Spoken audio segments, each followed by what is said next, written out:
ఓం మహాగణపతే నమః. 2026 జనవరి మాసంలో ద్వాదశ రాశుల వారికి ఏ విధంగా ఉంటుందో చూద్దాము. ముందుగా 2026 నూతన ఆంగ్ల సంవత్సర శుభాకాంక్షలు. ఈ నూతన ఆంగ్ల సంవత్సరము ప్రతి ఒక్కరికి అనుకున్నటువంటి ఫలితాలు తీసుకురావాలి. అదేవిధంగా అనుకున్నటువంటి కోరికలు నెరవేరాలని కోరుకుంటూ, అదేవిధంగా ఎవరైతే ఈ నూతన సంవత్సరంలో కొన్ని రిజల్యూషన్స్ తీసుకుంటారో ఆ రిజల్యూషన్స్ కూడా మీరు తప్పకుండా పాటించి తద్వారా చక్కటి ఫలితాలు పొందాలని ఆశిస్తూ, మనము ఈ జనవరి మాసంలో ఉన్నటువంటి రాశి ఫలితాలు ద్వాదశ రాశుల వారికి ఏ విధంగా ఉంటాయో చూద్దాము.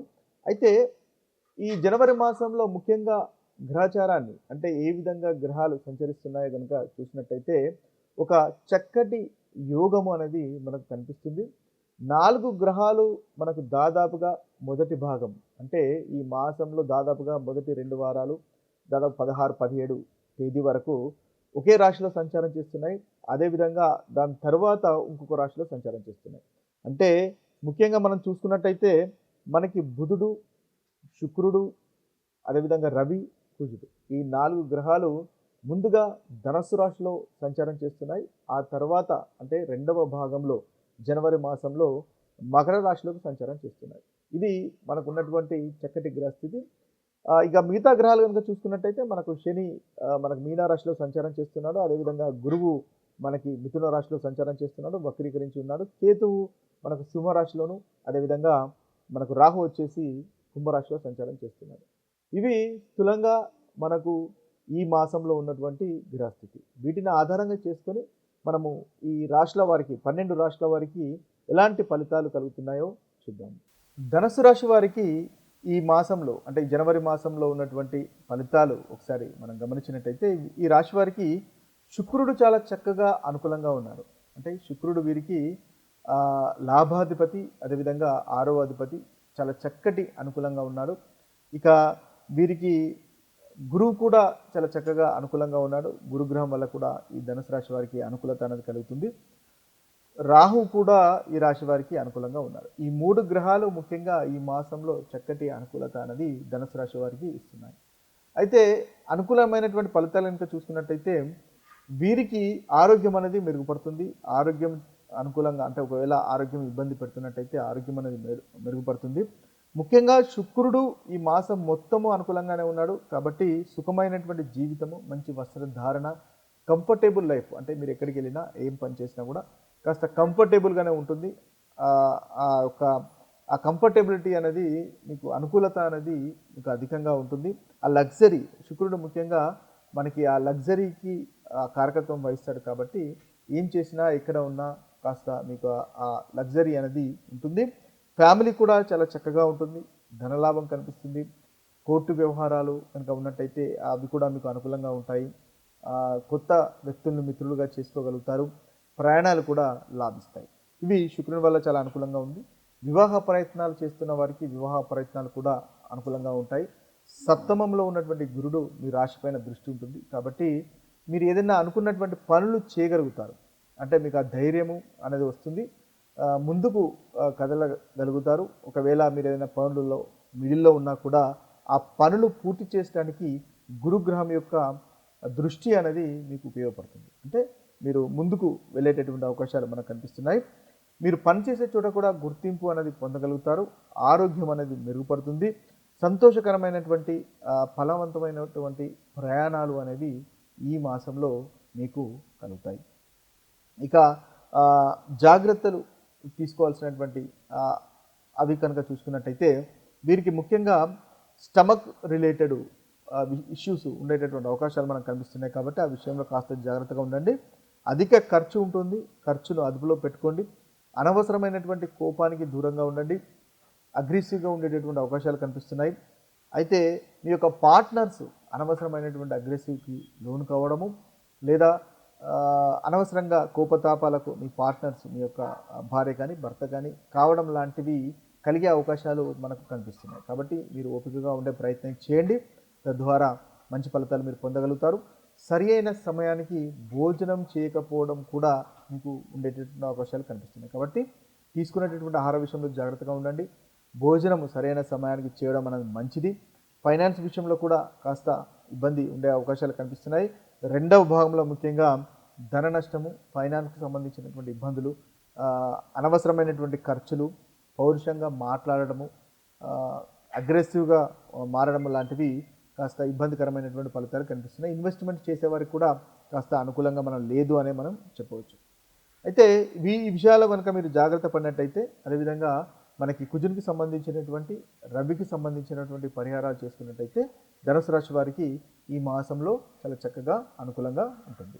ఈ ద్వాదశ రాశుల వారు ముఖ్యంగా మనకు కలుగుతున్నటువంటి ప్రతికూలమైనటువంటి ఫలితాలు అంటే చెడు ఫలితాలు తొలగిపోయి అనుకూలమైనటువంటి ఫలితాలు కలగడానికి, అంటే మంచి ఫలితాలు కలగడానికి ముఖ్యంగా మనం తీసుకోవాల్సినటువంటి జాగ్రత్తలు లేదా పరిహారాలు గనక ఒకసారి మనం గమనించినట్టయితే, ఈ 12 రాశులలో ముఖ్యంగా మేషరాశి, మిథున రాశి, తులారాశి, ధనస్సు రాశి, అదేవిధంగా మకర రాశి. ఈ రాశి వారికి కుజుడు అంతగా అనుకూలంగా లేడు కాబట్టి, ఈ రాశి వారు కుజునికి సంబంధించినటువంటి గ్రహ పరిహారాలు చేసుకోవడం వల్ల ఈ మాసంలో వీరికి కలుగుతున్నటువంటి చెడు ఫలితాలు తొలగిపోయి అనుకూలమైనటువంటి ఫలితాలు కలుగుతాయి.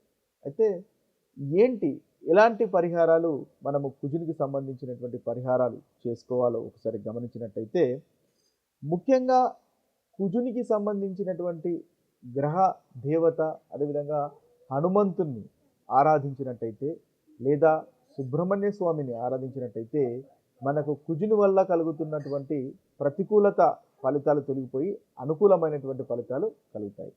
అయితే ముఖ్యంగా మంగళవారము లేదా శనివారము హనుమంతుని ఆలయ సందర్శనము చేయడం వల్ల ఈ మాసంలో ఈ రాశుల వారికి అనుకున్నటువంటి పనులు చేయగలుగుతాయి. ముఖ్యంగా పనులు అనేవి తొందరగా జరుగుతాయి.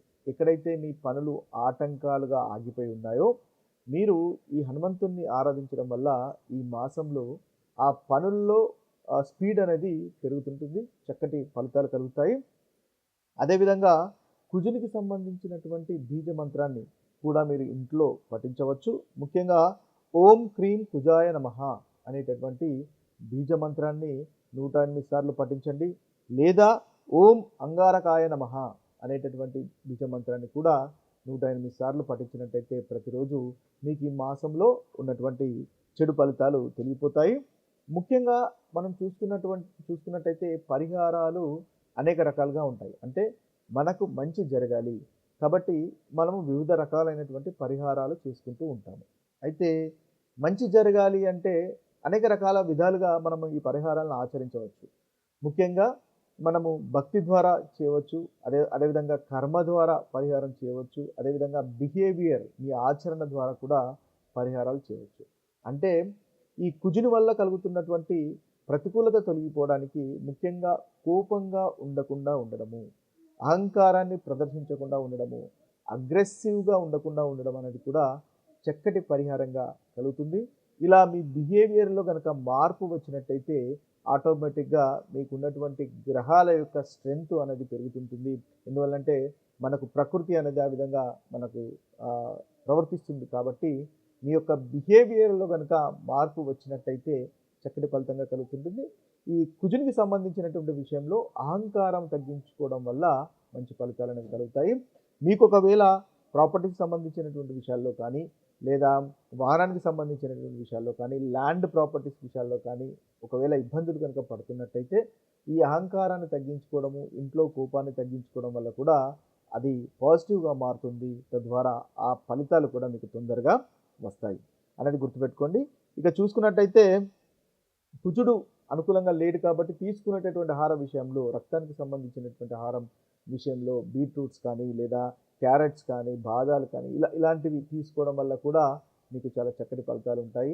ఆ కుజునికి సంబంధించినటువంటి ఎనర్జీ తగ్గిపోతుంది. ఆ ఎనర్జీని మీరు ఇంట్లో మళ్ళీ దాన్ని రీప్రొడ్యూస్ చేసుకోవడానికి ఉపయోగపడుతుంది.